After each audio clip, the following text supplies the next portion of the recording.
I always say I want to keep things brief after nights like this, and then I end up going on 20-minute rants because I could talk for Scotland and have a head full of shite.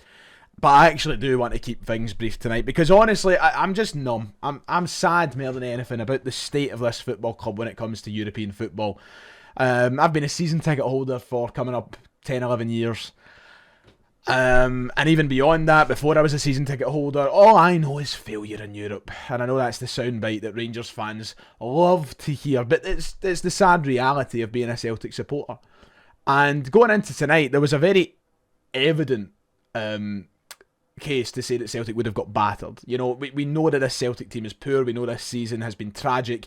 There was no reason to be genuinely hopeful of Celtic pulling off the miracle tonight and getting the job done against Stuttgart. But we have just been dog-walked by the fourth best team in Germany, who are a great team, by the way, but we've been dog-walked by them, embarrassed in our own backyard, and we need to come home and act as if that's just normal, that's routine now, and that is just so sad.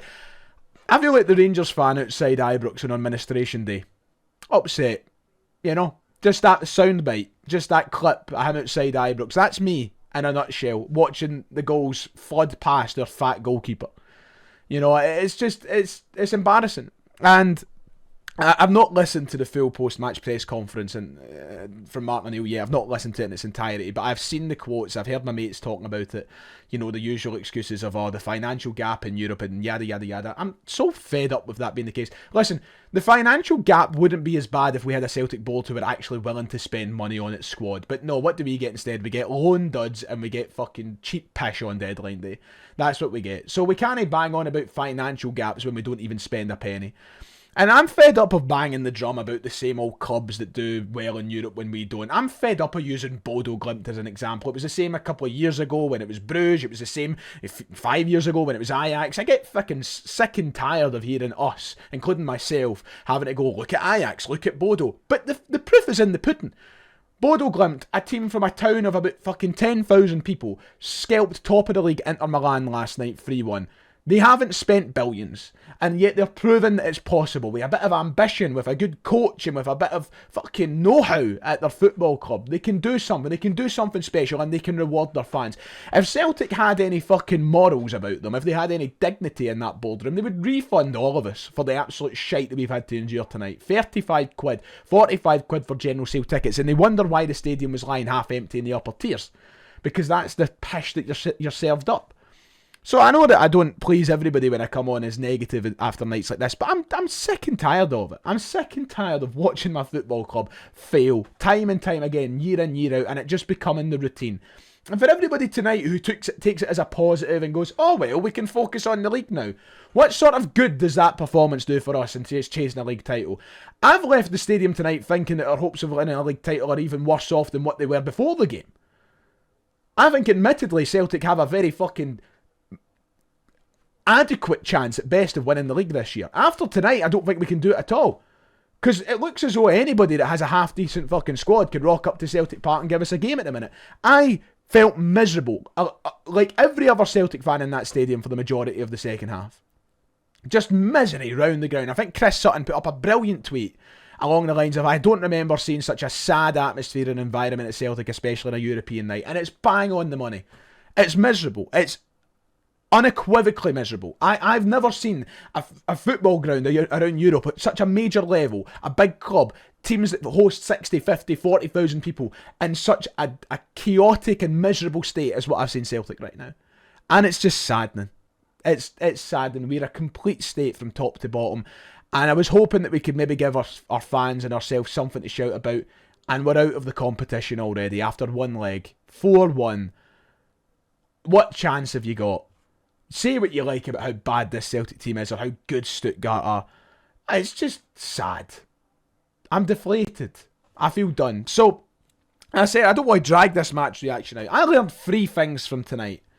3 things from the actual game of football played itself. And I've already forgot what one of them is. Let's start with number 1. That goalkeeper should have played his last game for Celtic tonight. And that's that for me. There's no other way to go about it other than saying that Kasper Schmeichel should never play for Celtic again. Call it over the top all you like. There is goalkeepers playing in the 2nd, 3rd and 4th division of Scotland who can make saves that he can't. He's finished. He's done. He's out of shape. Look, I want to be able to sit here and go, I extend an olive branch to Kasper Schmeichel. I give him the benefit of the doubt because he's been getting these injections and clearly something's not right. Well, he shouldn't be in the fucking team. Sinisalo is not the answer.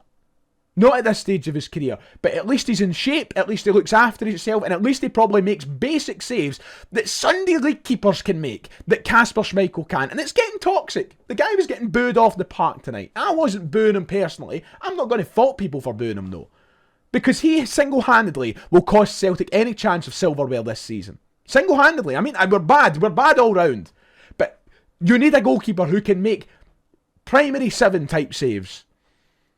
He can't. He's finished. He's done. And he's becoming a detestable level of player. Not good for anybody. Stop it before it gets worse. The fact that he's got to this point baffles the mind enough. But I have learned tonight that should be his last game for Celtic. And the boos ringing around the stadium every time he touched the ball should be the final nail in the coffin. If Martin O'Neill dares to start him on Sunday, there has to be questions asked. Call it over the top all you like. The guy will cost us. If he cannot make routine saves that you or I could make, probably, by the way. I mean, watching the first and the third goal, in particular the first, is just so... Any goalkeeper in European competition is probably saving them. It's comical. It's bad. It's laughable. And I'm done with him. I'm totally done with him. Get Sinisalo in goals between now and the end of the season. Please, Christ. If I see Schmeichel on Sunday, I might fucking cut my season book in half. So that's one of the things I learned. I can't even remember what number 2... The whole way home I was driving, I was like, I've got 3 things that I want to talk about in particular. I guess I might just replace number 2 with we are shite. We're terrible. The board have killed the joy at this football club. The squad are mints and so on and so forth. If it comes back to me, I'll come back to it. But number 3 is, and I genuinely mean this, I cannot wait for this season to be over. I can't. It's provided such little joy. And it's crazy. The highs and lows of football. It was only days ago that I was on here on cloud 9 after Julian Araujo scored a last minute winner. But I think tonight actually helps put into perspective the negatives of that. Like, we are getting away with things. And we're getting away with them by divine intervention. And it's not going to last forever. And of course tonight is a completely different animal from a Kilmarnock or a Livingston.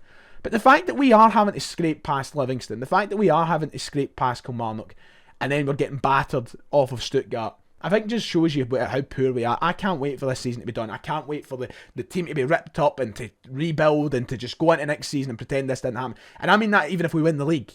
If we win the league. It's just miserable. It's a miserable existence right now. Watching this shower of shite just destroy all the enjoyment that there is at Celtic, because I can enjoy these cloud 9 moments, but then I think back to the 89 minutes or the 95 minutes that preceded Julian Araujo's goal at the weekend. I go, no, that was brutal to sit through. It was terrible. Perspective is class, isn't it? It's just sad. It's so sad, and I don't even know where we go from here between now and the end of the season. Obviously people go, oh, there's all eyes on the league. I mean, Hibs probably are going to come to Celtic with their tails up on Sunday. Well, Stowers will be tucked between their legs at the thought of having to go to Stuttgart next week, where, by the way, we could have an all-time humiliation. It was men against boys tonight. It was men against boys. And next week, Stuttgart could put 5, 6, 7 past Celtic. And maybe that's being generous. They schooled us. The 4th goal was a killer. I was already in the concourse by the 4th. I left right before. I literally got to the concourse as the cheers went up for their 4th goal. I thought I'd not miss much. Killer. Because any glimmer of a miracle that you had next week suddenly feels up in the air being 3 goals down. They could embarrass us on a European scale next week. And that's just become the nature of Celtic. And how sad is that? How sad is it that we've been forced to accept scuddings off of teams that aren't even the best in their country? When last year we were toe-to-toe with the best team in Germany. This year, a team 3 places below them currently in the league table are making us look like an amateur side. You'd have been better off with the boys at St Rocco in the pitch tonight, because this mob are rotten. It's never going to come back to me what that second thing was. It's gone. But I cannot get over the downfall of where we are. Systematically, this team is broken as well. Like, Martin O'Neill has done a fantastic job at papering over the very huge cracks. Like, they're not just little cracks that appear on the surface after some bad weather. No, these are foundational cracks. Like, these are genuinely looking like they're unfixable right now. And Martin O'Neill's done a very good job at papering over them and using the limited supplies he's got to try and get through these games and stuff. But tonight, I'm looking... See, if you don't watch where the ball is for a moment, when Celtic have the ball in defence or whatever, and you look at the midfield three, it's painful. It's painful. There's no movement. And when you go back to the players that do have the ball, we've lost all element of risk. We've lost all element of ambition, of creativity. We are such a fucking zombie-looking team. We just look like we're dead on our feet, and we look as though there's nobody that's really willing to do anything special. And the worst part is, I think that tonight, you know, the first 15 minutes of the game or so, I thought we actually played quite well. If it wasn't for Kasper Schmeichel being as fucking useless as he is, you know, Celtic started the game pretty well. We answered back really well. As soon as they go and get their second goal, though, we look dead on our feet for the rest of the game. We look absolutely atrocious. In that midfield, my God, we wonder why Paulo Bernardo doesn't get a game, by the way. That boy is mince. He is fucking terrible. Should have been hooked before half time, actually. But there's no movement, there's no creativity, there's no real thought. It's just stagnant, useless shite. And last year against Bayern, we were taking risks and we had players creatively doing stuff on the wings, and tonight it's just none of that. It's the exact opposite. It's such a tragic downfall of a football team, and you can attribute it to many things, but we are systematically lost. We are characteristically broken. We're rudderless. All of these fantastic buzzwords that I could rhyme off for hours, they all apply to Celtic. Rudderless, gutless, and sad. I can't stop using the word sad because it just sums everything up. This is the last thing I'm going to say because I'll probably just save it for tomorrow. I'm so deflated that I really can't be bothered talking about football or talking about Celtic, even though I've managed 12 minutes somehow. This is the last thing I want to say. That last 10 minutes in particular is arguably the saddest I've ever seen Celtic Park. It was miserable. The stadium emptying by the second, pockets of fans left, an atmosphere as dreak as I've ever seen, Stuttgart fans partying in the corner, whatever's happening on the pitch. It was just the last 10 minutes. Nothing feels like Celtic at the minute. It's unrecognisable. And you wonder why there's been boycotts, and you wonder why there's been protests, and you wonder why I've been so negative. They are ripping the identity of this club away. All of it. We aren't Celtic right now. I don't know what we are. We used to call Rangers the tribute act. We feel like a tribute act right now. God bless his wee soul for coming back and pulling us out of rut. But it's all summed up by having to pull Martin O'Neill back out of retirement.